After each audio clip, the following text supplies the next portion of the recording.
Hey everyone, welcome to my kitchen. This is Cece. Today we're going to take advantage of the tomato bounty that we find in the farmers markets and at the grocery stores or even in our gardens.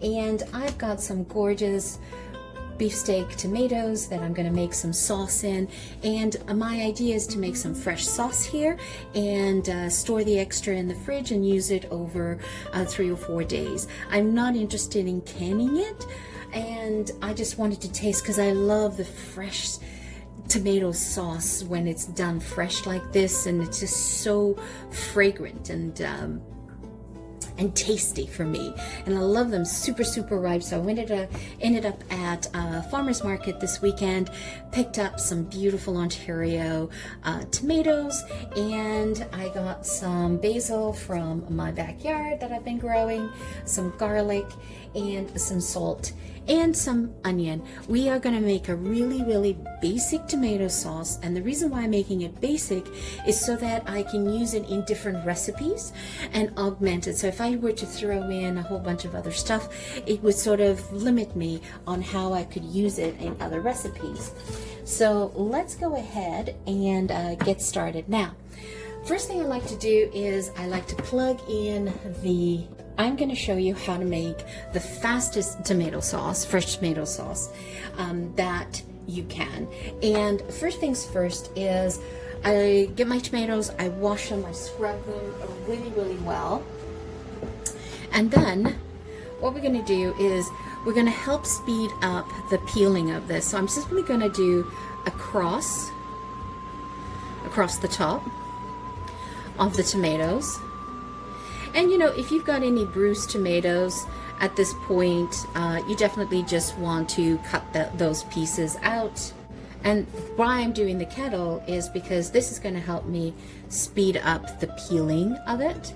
And what I'm interested in making today is what I call tomato polpa, which is a nice thick pulping pulp tomato sauce. I don't necessarily want the pieces of tomato in it. I want to get to the pulp nice and thick in it. And let's just cut those.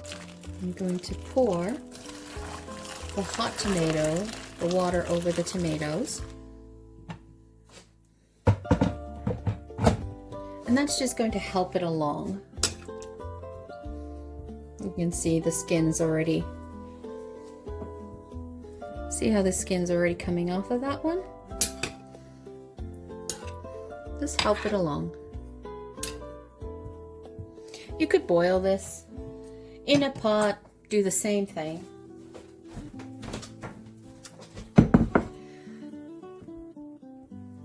All right, so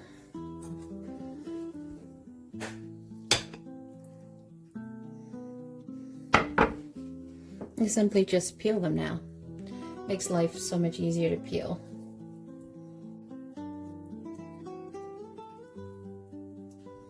And then I just come in here and remove the core.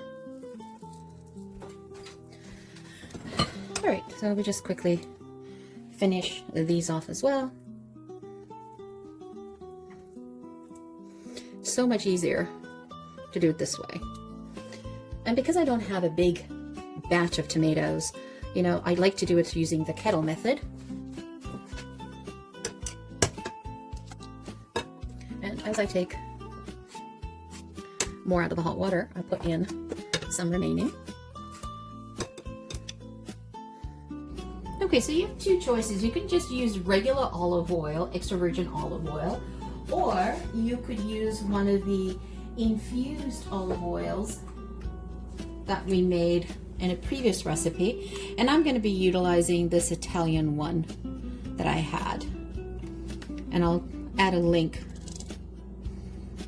to this video. And I infused this with sun-dried tomatoes, some garlic, some thyme, oregano. Just going to saute some onion. And we're not looking to caramelize this, we're looking to soften it, because eventually we want this all melted into the sauce.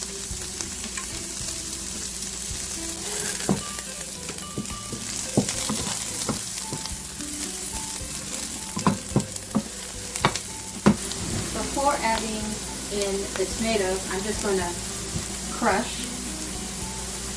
the garlic. Not chopping it, I'm crushing it, because I will be removing that eventually from the tomato sauce. So just throw your crushed garlic, do a quick little zip around. And I got distracted, so my onions are slightly on the golden side.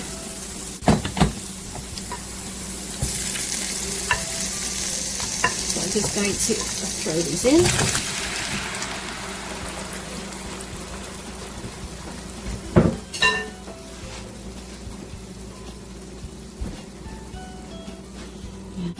And normally I would use a stock pot to do this tomatoes, but I needed a lower pot to show you for filming purposes.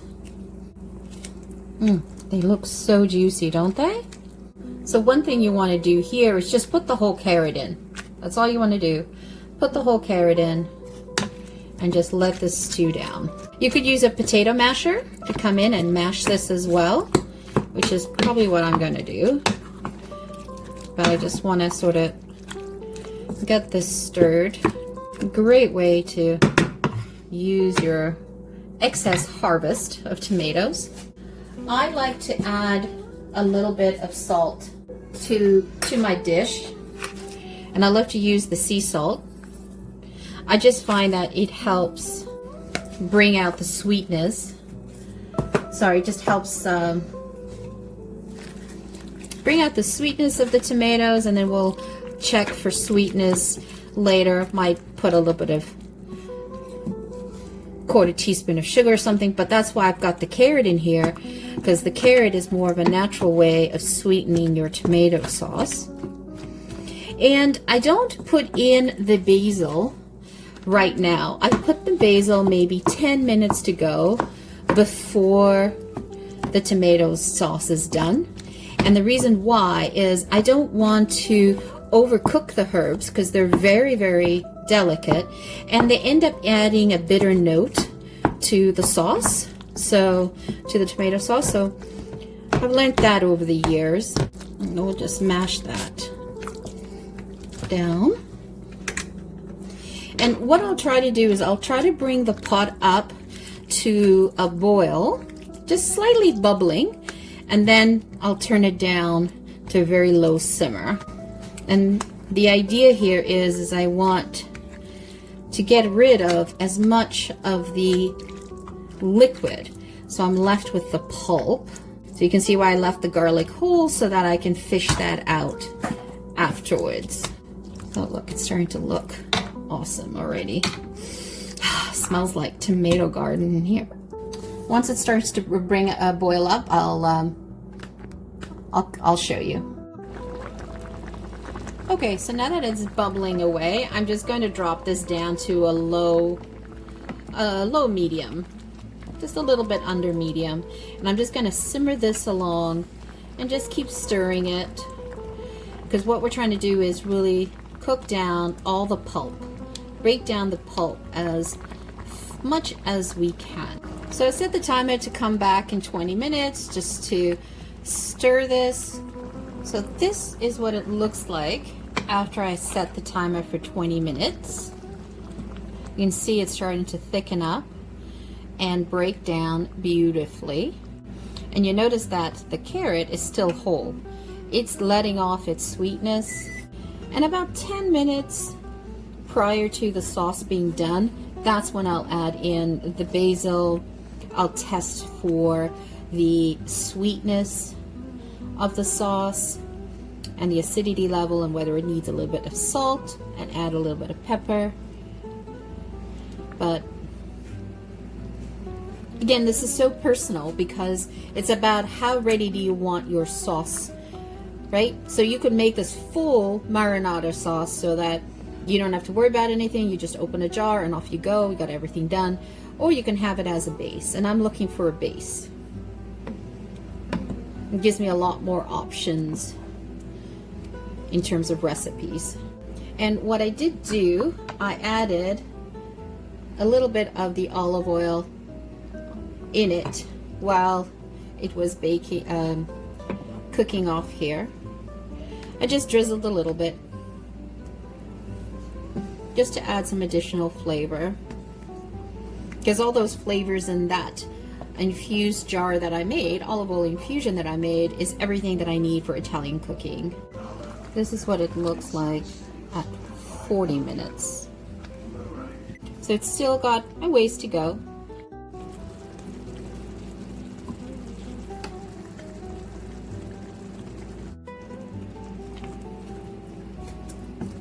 I'm gonna leave this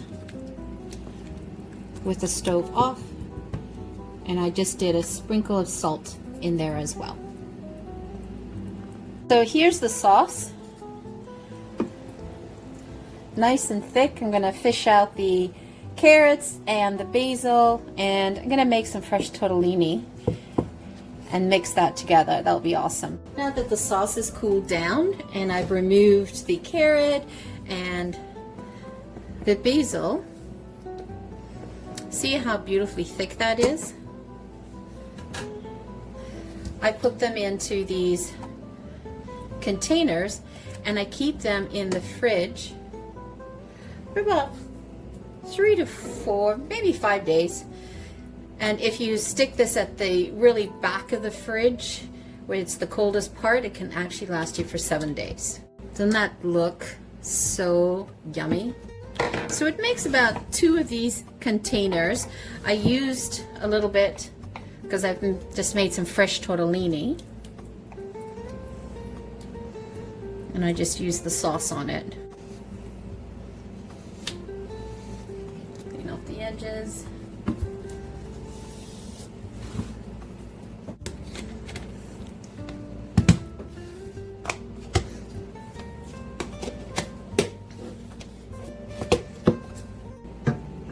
So I'm going to use the tomato sauce.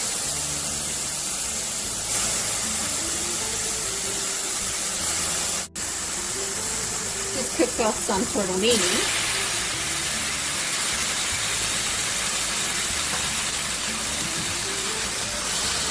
And this is how simple I like to have my fresh tomato sauce.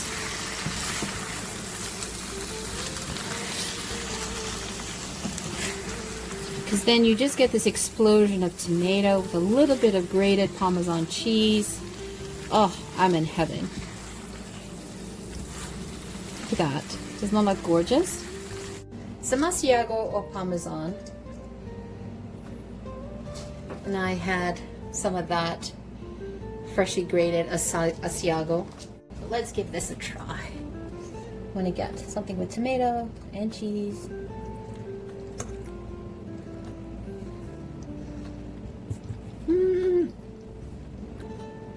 That is really good. And it gets this burst of fresh tomato. Wow. Absolutely like that. Love that. Very good. Let's mix this around a little bit. So there you guys have it. I made some beautiful homemade tomato sauce with beef steak tomatoes. I had 2 of these full of tomatoes, and I've got 3 left. So that it really rendered down quite well. It actually makes 2 of these. These are a cup, and that's a cup as well. And so I used the remaining in here. So it is so wonderfully fresh, and there is that nice sweetness to it because I balanced the acidity from the tomatoes with some sugar and cooking it down with the carrots. And the sun-dried tomatoes just gives it that back flavor. You're not quite sure that it's there or is it there, but it just gives it that depth of flavor. Once again, thank you so much for joining me. If you're new to the channel, welcome. If you're a returning champion, thank you so much for your love. And for those of you who have not yet subscribed, hit the subscribe button for me, please. We are trying to grow this channel, and I noticed a few of you do not subscribe, but you watch regularly. I would really appreciate it. Once again, thank you so much for joining me. Have a fabulous day. Ciao for now. Don't forget to hit subscribe.